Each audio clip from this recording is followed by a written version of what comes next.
یہ بیان فرمائیے گا کہ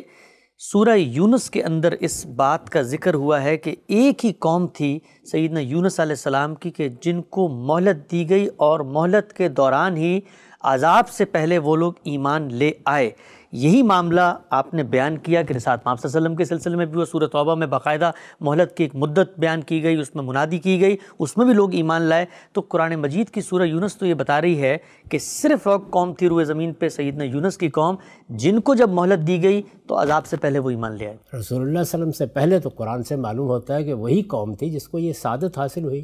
لیکن اس میں تھوڑا سا تفصیل سمجھ لینی چاہیے جی۔ یعنی ایک مہلت تو وہ ہے کہ اللہ کا پیغمبر آیا، اللہ تعالیٰ طے کر دیتے ہیں کہ اب کب اس قوم کے لیے گرفت کا آخری مرحلہ آئے گا۔ ہم اس کو اس طرح بیان کرتے ہیں کہ انذار ہوتا ہے، انذار عام ہوتا ہے، اس کے بعد اتمام حجت کا مرحلہ آتا ہے، پھر اظہار برات کیا جاتا ہے۔ ٹھیک، یہ مختلف مراحل ہیں۔ تو برات کے مرحلے میں جا کر پھر یہ گویا واضح ہو جاتا ہے کہ اب فیصلہ ہونے والا ہے، یہی اس کی ترتیب ہے۔ اب اس سے گزرتے وقت کتنا وقت لگے گا، یعنی اس میں قوم نوح کو کتنی مہلت ملی،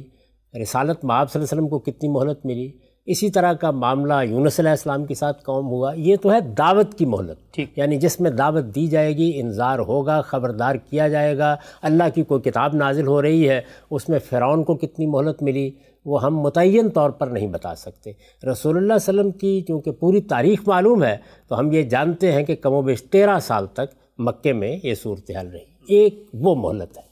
اس کے بعد ایک مرحلہ وہ آتا ہے کہ جس میں اللہ تعالیٰ یہ بتا دیتے ہیں کہ اب دعوت کا دور تو گزر گیا،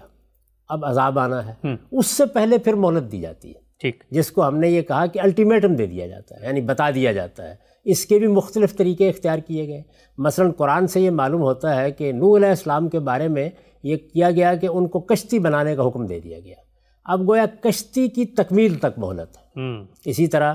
حضرت صالح کی قوم کے ساتھ یہ کیا گیا کہ ایک اونٹنی نامزد کر دی گئی اور یہ بتا دیا گیا کہ ہم ان کی سرکشی کو دیکھیں گے، جس دن یہ اونٹنی کی کوچیں کاٹ دیں گے اس دن ان کی مہلت ختم ہو جائے گی۔ ٹھیک، اچھا، اسی طرح کا معاملہ بعض دوسرے پیغمبروں کے بارے میں اختیار کیا گیا جس میں مدت مقرر کر دی گئی۔ رسول اللہ صلی اللہ علیہ وسلم کے بارے میں ہم نے بڑی تفصیل سے دیکھا ہے کہ بالکل یہی کیا گیا، یعنی پہلے 4 مہینے کی مہلت دی گئی، یہ ایک الٹیمیٹم تھا۔ اس کے بعد اخضاع کا عمل شروع ہوا، پھر ایک دوسرا اعلان کیا گیا، یعنی یہ اعلان تو ان لوگوں کے لیے تھا جن کے ساتھ معاہدات تھے، ایک دوسرا اعلان کیا گیا جو عمومی اعلان ہے، اس میں یہ بتا دیا گیا کہ اب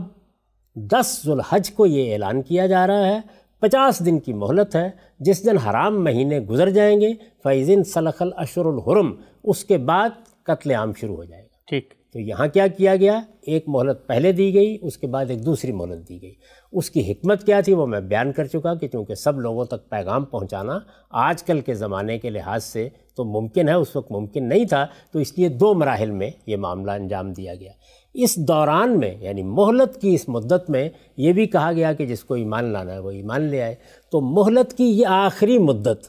اس میں اس سے پہلے قرآن بتاتا ہے کہ صرف قوم یونس کو یہ توفیق حاصل ہوئی۔ اچھا، یعنی یا تو یہ ہوا کہ لوگ پہلے ہی مان لے آئے، جس طرح سیدنا موسیٰ علیہ السلام کی قوم تو پہلے مرحلے میں ایمان لائی، اب انہوں نے دعوت دی، انذار کیا، قوم ایمان لے آئی، اس کی تفصیل قرآن نے بیان کر دی ہے۔ اسی طرح کا معاملہ بعض دوسری قوموں کے ساتھ ہوا کہ وہ آخر تک ایمان نہیں لائی، یعنی مہلت بھی ختم ہو گئی، آخری الٹیمیٹم کی مدت بھی ختم ہو گئی، اونٹنی کی کوچیں بھی کاٹ دی گئیں، کشتی بھی بن گئی، لیکن نہیں ایمان لائے۔ یہاں تک کہ قرآن نے بتایا کہ سیدنا نوح کا بیٹا بھی ماننے کے لیے تیار نہیں ہوا، یہ صورت بھی ہوئی۔ قوم یونس کے بارے میں البتہ قرآن یہ کہتا ہے کہ وہ جو آخری مہلت ہوتی ہے وہ الٹیمیٹم کی مدت، وہ ان کو 40 دن کی مہلت دی گئی تھی، اس دوران میں وہ ایمان لے آئے۔ اچھا، بالکل ایسے ہی جس طرح کہ قریش مکہ کو 50 دن کی مہلت دی گئی، یعنی جو آخری اعلان ہے اس میں 50 دن کی مہلت ہے، 10 ذو الحج سے محرم کے آخر تک، اس میں وہ ایمان لے آئے، بہت بڑی تعداد میں ایمان لے آئے۔ تو یہ صورتحال قریش سے پہلے یا رسول اللہ صلی اللہ علیہ وسلم کی قوم سے پہلے جو ہمیں تاریخ معلوم ہے اس کی روح سے قوم یونس کے۔ اچھا، یہ ماضی کا ذکر ہو رہا ہے یہاں، ظاہر ہے ماضی کا ذکر ہو رہا ہے، یہ تو نہیں بیان کیا جا رہا کہ آئندہ بھی یہی ہوگا، یہ بتا، بلکہ قریش کو اس کی رغبت دلائی جا رہی ہے، انہیں کہا جا رہا ہے کہ وہ اس کی طرف بڑھیں۔ چنانچہ میں آپ کو یہ بتاتا ہوں کہ اس پر میں نے اسی آیت پر کیا نوٹ لکھا ہے اپنی تفسیر البیان میں، اس میں دیکھیے میں نے یہ بتایا ہے، یہ قریش کے لیے ترغیب و ترہیب ہے۔ یہ آیت بھی اگر آپ چاہتے ہیں تو میں پڑھ دیتا ہوں، آیت کے الفاظ یہ ہیں فَلَوْلَا كَانَتْ قَرْيَةٌ آمَنَتْ فَنَفَعَهَا إِيمَانُهَا إِلَّا قَوْمَ يُونُسَ لَمَّا آمَنُوا كَشَفْنَا عَنْهُمْ عَذَابَ الْخِزْيِ فِي الْحَيَاةِ الدُّنْيَا وَمَتَّعْنَاهُمْ إِلَىٰ حِينٍ۔ اس کا ترجمہ یہ ہے تو ایسا کیوں نہ ہوا کہ قوم یونس کے سوا کوئی اور بستی بھی ایمان لاتی، پھر اس کا ایمان اسے نفع دیتا۔ جب اس بستی کے لوگ ایمان لے آئے تو ہم نے دنیا کی زندگی میں رسوائی کا عذاب ان سے ٹال دیا۔ یہاں بھی دیکھیے عذاب کیا ہے، عذاب الخز،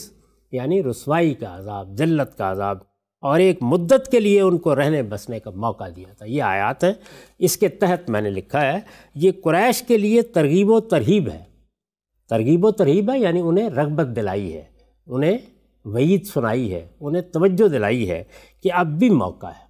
تم چاہو تو قوم یونس کی طرح تم بھی خدا کے پیغمبر پر ایمان لا کر اپنے آپ کو اس عذاب سے بچا سکتے ہو جو اتمام حجت کے بعد اب تمہارے سروں پر منڈلا رہا ہے۔ نبی صلی اللہ علیہ وسلم کے لیے اگر غور کیجئے تو اس میں تسلی کا یہ مضمون بھی پیدا ہو گیا ہے کہ تمہاری قوم کے لوگ اگر نہیں مان رہے تو یہ کوئی نئی بات نہیں ہے، تم سے پہلے جتنے رسول آئے ہیں ان کی قوم کے لوگ بھی عذاب الہی کو آنکھوں سے دیکھ لینے کے بعد ہی ماننے کے لیے تیار ہوئے تھے۔ یونس علیہ السلام کی قوم کے سوا اس معاملے میں کوئی استثناء نہیں، یعنی باقی تو اس وقت مانتے ہیں جب کہ عذاب سر پر آ گیا۔